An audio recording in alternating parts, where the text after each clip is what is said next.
बिस्मिल्लाहिर्रहमानिर्रहीम। अस्सलाम वालेकुम नाज़रीन, एनबी न्यूज़ की तरफ से मैं आपका मेज़बान नवाज़ भुट्टो अपने कैमरामैन फुरकान नवाज़ साथ आपकी खिदमत में हाजिर है।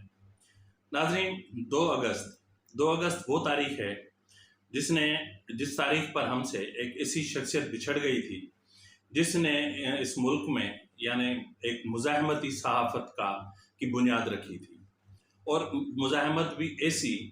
कि एकदम से जो है वो उनकी एक अलग पहचान बन गई, यानी उनके जो अखबार था उनकी अलग पहचान बन गई। और इस हवाले से उन्होंने एक मैगज़ीन भी निकाला था जिसका नाम उन्होंने गाज़ी रखा था। नाज़रीन, उस अखबार का नाम था उम्मत। उम्मत के जो बानी जो चीफ एडिटर थे रफ़ीक अफ़गान, वो मुज़ाहमती सहाफ़त की बुनियाद रखने वाले वाहिद सहाफ़ी हैं। उन्होंने उम्मत में ऐसी मुज़ाहमती सहाफ़त की उस वक्त बुनियाद डाली जब कराची जैसे शहर में, जहां दर्जनों लाशें रोज़ मिला करती थीं, जहां कानून नाफिज करने वाले इदारे बेबस और लाचार हो चुके थे, जहां रेंजर्स के एहलकारों और पाक आर्मी के एहलकारों को टारगेट किया जा रहा था और उनके जो काफिले होते थे उन पर कार्रवाइयाँ की जाती थी या उनको निशाना बनाया जाता था, और पुलिस के जवानों की शहादतें तो रोज़ का मामूल था। तो नाज़रीन, ऐसे वक्त में जो उन्होंने पहले जो अपना सहाफ़त का आगाज़ किया, उन्होंने बाकायदा एक रिपोर्टर की हैसियत से किया, और उन्होंने एक रिसाला निकलता था या मैगज़ीन निकलता था, उसका नाम था तकबीर में उन्होंने जो है वो वहाँ से उन्होंने सहाफ़त का आगाज़ किया। नाज़रीन, इससे पहले रफ़ीक अफ़गान साहब ने जो है वो बाकायदा उन्होंने सहाफ़त का जब आगाज़ किया तो वो उन्होंने तकबीर से किया, और तकबीर के जो बानी एडिटर थे या चीफ एडिटर थे सलाहुद्दीन साहब, वो जब मुत्तहिदा के हाथों टारगेट किलिंग का निशाना बने और उनको शहीद कर दिया गया, तो उसके बाद तकबीर की जो इंतज़ाम थे वो रफ़ीक अफ़गान साहब ने संभाले। और उसके साथ ही जब उन्होंने वहाँ पे कुछ हालात ऐसे पैदा हो गए थे कि उनको फिर एक रोज़नामा के अखबार की ज़रूरत पड़ी।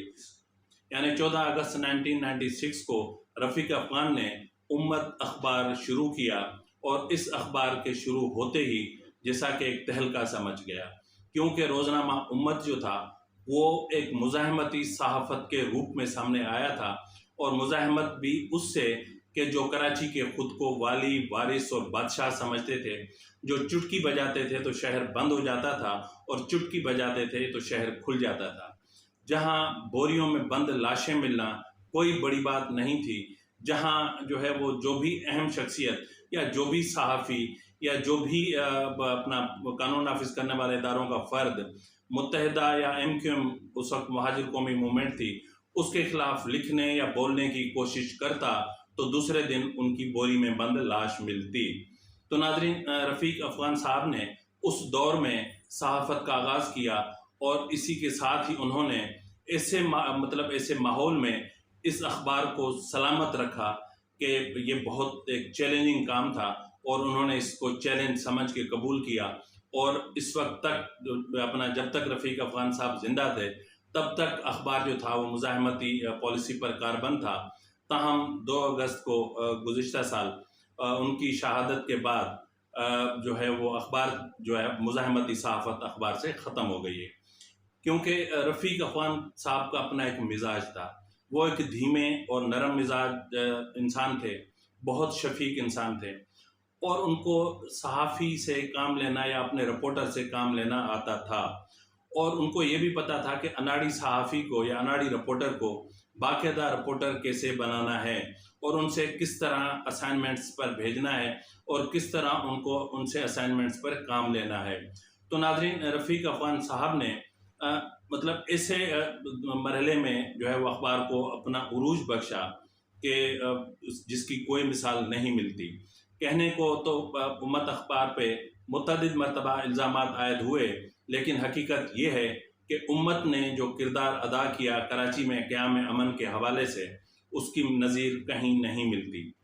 नाज़रीन, रफ़ीक अफ़गान साहब की जो हल्का था वो इंतहाई महदूद था। वो सिर्फ़ अपने काम से काम रखते थे, अपने काम से गर्ज रखते थे, वो सिर्फ़ अपने स्टाफ का ख्याल रखना जानते थे और वो स्टाफ को चलाना जानते थे। और रफ़ीक अफ़गान साहब की यह पॉलिसी का हिस्सा था कि जो भी उम्मत अखबार का हिस्सा बनेगा वो उसकी जो मुलाजमत है उसको हमेशा के लिए तहफ़्फ़ुज़ मिल जाया करता था। यानी जब तक वो कोई बड़ी कोई हरकत ना कर बैठे, यानी कोई गैर सहाफ़ती हरकत या फिर कोई करप्शन या फिर कोई ऐसी हरकत जो अखलाकियात से गिरी हुई हो या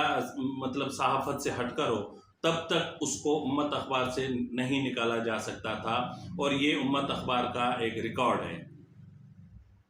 नाज़रीन, रफ़ीक अफ़गान ने पूरे स्टाफ को वो मतलब इस तरह रखते थे जैसे एक शफ़ीक बाप अपने बच्चों को रखता है। मुझे याद है एक बार मैं भी वहाँ गया था और मुझे जो है वो अपना एजाज़ मंगी साहब ने वहाँ भेजा था, जो बहुत ही मंझे हुए कालम निगार हैं, बहुत बड़े अदीब और दानिश्वर हैं और बहुत बड़े फ़िलॉसफ़र हैं, और उनसे बचपन से एक दोस्ती का ताल्लुक़ था। तो उन्होंने मुझे भेजा वहाँ उम्मत में कि आप जाके वहाँ काम करें। जब मैं वहाँ पर गया तो रफ़ीक अफ़गान साहब से जब मेरी मुलाकात हुई, पहले तो मेरा इम्प्रेशन रफ़ीक साहब के बारे में पता नहीं कि किस तरह का था। ताहम जब उनसे मुलाकात हुई तो मैंने उनको बहुत ही मेहरबान और शफ़ीक इंसान पाया। ऐसा शफ़ीक इंसान के मतलब उसको लफ्ज़ों में बयान करना बहुत मुश्किल है। यही वजह है कि रफ़ीक अफ़गान साहब की जो है वो शहादत के बाद मैं उनको शहीद इसलिए कहता हूँ कि एक तो कोरोना का शिकार हुए और दूसरा उनका जो इस दुनिया से रुखसत होने का जो तरीका था, जो वक्त था, और उस वक्त जो जो मामलात या जो जो वाक़यात रूनुमा हुए, उनको मद्देनज़र रखते हुए मैं कहता हूँ कि रफ़ीक अफ़गान शहीद थे। तो बहरहाल रफ़ीक अफ़गान की शहादत के बाद आज अखबार को वो उरूज हासिल नहीं है, और ना ही जो वो सहाफ़ी मौजूद हैं, वो रिपोर्टर्स मौजूद हैं, वो स्टाफ मौजूद है, बल्कि वहाँ पर एक बदतरीन डाउन साइजिंग का जो है वो सिलसिला शुरू हुआ। और उसके अलावा जो एक पॉकेट यूनियन बनाई गई, जिसकी मर्ज़ी पर चलते हुए जो उम्मत की इंतज़ामिया थी, काबिज़ इंतज़ामिया, उन्होंने कई सीनियर सहाफ़ियों को, रिपोर्टर्स को और दीगर जो स्टाफ था, उनको उनकी मुलाज़मतों को ख़त्म कर दिया एक झटके में। जबकि उनके पास एक ऐसा ऑप्शन मौजूद था जहां वो लेबर कोर्ट में भी वो जा सकते थे, एनआईआरसी में भी जा सकते थे, या किसी भी अदालत में, क्योंकि उनके पास एक तवील रिकॉर्ड था जो वहाँ मुलाजमत करने का। तहम उन्होंने रफ़ीक अफ़गान साहब को देखते हुए कि ये मतलब कुछ भी हो, अखबार जो है वो उसका जो बानी था वो रफ़ीक अफ़गान साहब थे, तो उनके मामलात को अदालतों तक पहुंचाया जाए, ये हमें मतलब मुझे खुद गवारा नहीं है। क्योंकि पिछले साल यही तारीख थी, यानी 2 अगस्त, जिस तारीख को मेरी ओपन हार्ट सर्जरी हुई थी, और ओपन हार्ट सर्जरी के हवाले से जब मैं तैयार हो रहा था तो मुझे मैसेज मिला कि रफ़ीक अफ़गान साहब इस दुनिया में नहीं रहे। तो यकीन माने उस वक्त मेरी कैफियत क्या थी, मैं उसको लफ्ज़ों में बयान नहीं कर सकता। बदबख्ती है हमारी या बदकिस्मती है, ये इनकी उम्र नहीं थी, और बहरहाल वो अल्लाह रब्बुल इज़्ज़त है, वो कच्चा भी चुन लेता है तो पक्का भी चुन लेता है। तो जिसका जब वक्त मुकर्रर होता है तो वो पल, वो घड़ी टल नहीं सकती। तो बहरहाल वो वक्त, वो घड़ी, वो पल न टली, और रफ़ीक साहब हमसे हमेशा के लिए अलग हो गए। यानी एक शफ़ीक इंसान, एक मेहरबान इंसान। अल्लाह रब्बुल इज़्ज़त उनके दर्जात बुलंद फरमाए, अल्लाह रब्बुल इज़्ज़त उनको जन्नतुल फ़िरदौस में बुलंद मकाम अता फरमाए, क्योंकि उन्होंने सहाफ़त की जो खिदमत की उसको जो है वो कभी भुलाया नहीं जा सकता। इसके बावजूद कि रफ़ीक अफ़गान साहब पर मुख्तलिफ़ किस्म के संगीन नौइयत के इल्ज़ामात भी आयद किए जाते रहे, लेकिन वो इन चीज़ों को नहीं देखा करते थे। रफ़ीक अफ़गान साहब दरगुज़र करना जानते थे। रफ़ीक अफ़गान साहब एक मुहिब वतन पाकिस्तानी थे, जो अपने वतन से मोहब्बत करना और अपने दीन से मोहब्बत करने का जो है वो उनको एज़ाज़ हासिल था। वो दीन और वतन या मुल्क के बारे में कुछ भी सुनने के लिए तैयार नहीं होते थे। तो बहरहाल आज वो हमें नहीं है, और जैसा कि मैंने कहा कि अल्लाह रब्बुल इज़्ज़त उनके दर्जात बुलंद फरमाए, और जो इस वक्त उम्मत अखबार की इंतज़ामिया है उनको भी हिदायत फरमाए कि वो ऐसे ऊँचे हथकंडों से बाज आ जाएँ और मुलाज़मीन से रोज़ी मत छीनें, क्योंकि अगर वो उनके बेटे हैं तो ये भी रफ़ीक अफ़गान साहब के बच्चे हैं, जिनको रफ़ीक अफ़गान साहब ने हमेशा बच्चों की तरह देखा। इसी के साथ ही अपने मेज़बान नवाज़ भुट्टो को इजाज़त दीजिए। अल्लाह हाफ़िज़।